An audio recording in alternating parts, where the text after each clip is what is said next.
Paseos por Córdoba con Juan Galán.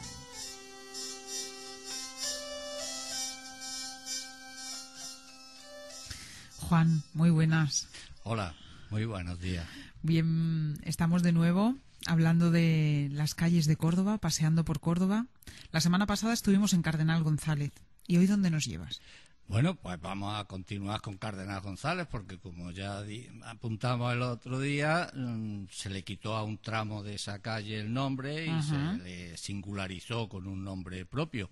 Pero antes quería reivindicar, que se me olvidó, y la verdad es que me remuerde la conciencia no haberlo dicho, que al Cardenal González, aparte de las muchas cosas, y que yo espero que los ciudadanos hayan visto si han entrado en su página de filosofía, es que fue el primero y el que consiguió que la mezquita se convirtiera en monumento histórico-artístico. Cuando él llegó aquí, desde la desamortización en los 35, la iglesia se quedó sin dinero y la mezquita se nos caía. Está hasta documentado que no se podían celebrar los oficios, porque no se podía entrar, ni con paraguas.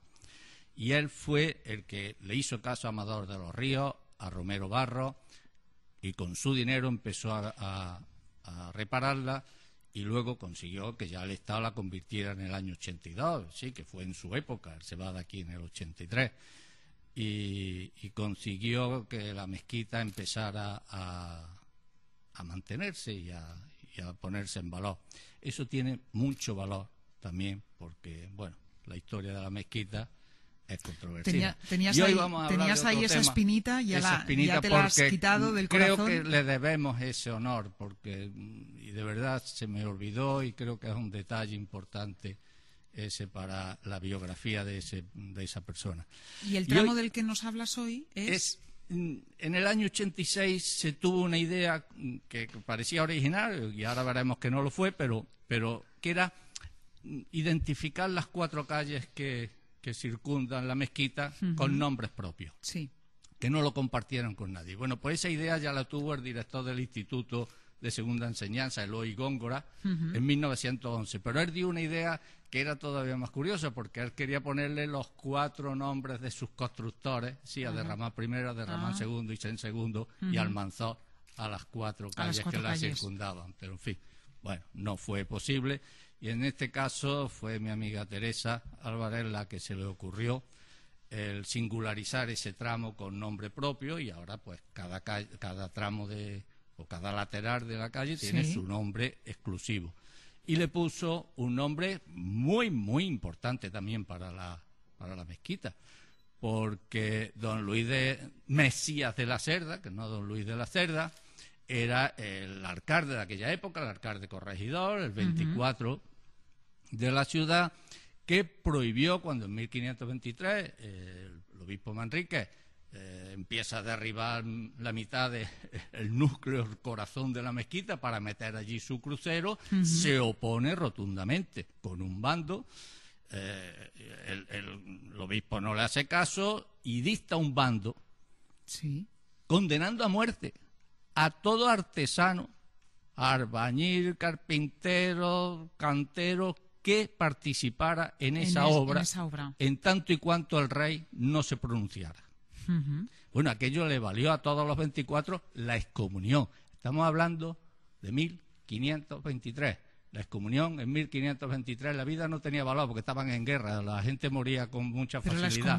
Pero la excomunión era la vida eterna para ellos. Así que eso quiero remarcarlo, porque tiene un valor importante, ¿no? Ellos se jugaron la vida eterna porque ellos creían en eso.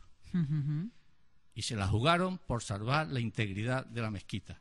Y por lo tanto tiene casi tanto derecho a tener su nombre ahí como lo tienen a Derramán I, a Derramán II, y Sen II o Almanzor. De verdad, yo creo que fue un hombre, él y los 24 que lo firmaron, que se merecen el honor de esta ciudad por ese trabajo. Y luego, en esa singularidad, en ese tramo de calle, hay otra historia muy curiosa, que es la ocurrencia que tuvo Velázquez Bosco ya en los últimos años de su vida y de su dirección sobre la mezquita, los años 22, por ahí empiezo yo a verlo en la prensa, el estudio que él quiso hacer, lo que él llamaba el jardín de la mezquita. Y yo al principio creí que era el jardín del patio de los Naranjos. Claro, pues no, era algo mucho más idílico. ¿Y qué era? Porque ya en un momento dado él dice, el jardín de la mezquita para que la mezquita vuelva a reflejarse en el río. Él quería derribar todas las casas que hay entre la ribera y la mezquita para hacer ahí un jardín árabe bajito de setos, de arrayán, de mirto, con algunas palmeras, y que la mezquita se reflejara otra vez en el río. Era algo romántico, precioso, que el alcalde Cruz Conde, los dos Cruz Conde, tanto José como Rafael, en los años 25, 27, cogieron con muchísima intención y bueno, estaban dispuestos y tenían el dinero, prepararon hasta el dinero para expropiar todas esas casas, pero no hubo forma. ¿No hubo forma por qué? De pronto un día vino don Rafael Cruz Conde de Madrid, cuando estaba para aprobarse ya en aquel pleno, y nada más bajarse del tren en una rueda de prensa improvisada, da marcha atrás. ¿Por qué? Desgraciadamente, cuando yo me enteré de esto, don Rafael ni sus hijos ya vivían para poderle preguntar, ¿no?, qué pasó. Lo puede uno sospechar, pero simplemente sospechar.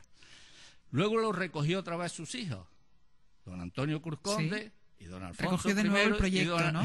Y don Alfonso lo recogieron tan. Eso es así que si nos vamos al plan urbanístico que hizo don Antonio Cruz Conde de 1958, que se aprobó luego definitivo en el 62, los vemos, ese tramo de casa, las vemos totalmente ya fuera de urbanización, y prohibiendo terminalmente que cuando se vayan cayendo construir, no se podían de nuevo, reconstruir. ¿No? Sí, pues tampoco se ha conseguido. Y la verdad es que la idea, yo no sé, a mí me entusiasma. Es idílico, y ¿no? creo que era idílica y hubiese sido precioso ver desde la ribera la fachada de nuestra mezquita, ¿no? Pero bueno, las cosas son así, pero yo quería hoy reivindicar traernos esta historia, ¿no? Esa historia porque, bueno, por si se puede recoger. Y háblanos de la fecha. ¿Desde cuándo se conoce esta calle con ese nombre? Desde 1986, que los cambió Teresa Álvarez en este caso como teniente de alcalde de disciplina urbanística, fue la que lo propuso. Si a ella, vamos, la idea a ella se la ofreció a alguien, lógicamente, pero ella es la responsable porque las ideas no son de quien las tiene, sino de quien las ejecuta. Y ella fue y también se lo quiero reivindicar y agradecer porque es un gesto bonito. Le agradezco. Pues Juan, muchas gracias por traernos hoy la figura del corregidor Luis de la Cerda, ¿no? Que muchas veces, como digo, siempre pasamos por allí y seguro que no sabemos quién era este personaje, viene, ¿no? Desde los duques de Medinaceli, que sabéis que fue el primer, porque tenía una cerda cuando nació y tal. Luego los Mesías de la Cerda son una familia también muy conocida en Córdoba y que ha hecho cantidad de cosas por Córdoba, que son los marqueses de la Vega de Armijo. Eran los Mesías de la Cerda, que salen de ahí, de ese don Luis Mesías de la Cerda. Pues seguimos paseando por las calles de Córdoba contigo la semana que viene. Muchas gracias, Juan. Gracias. Hasta la semana que viene.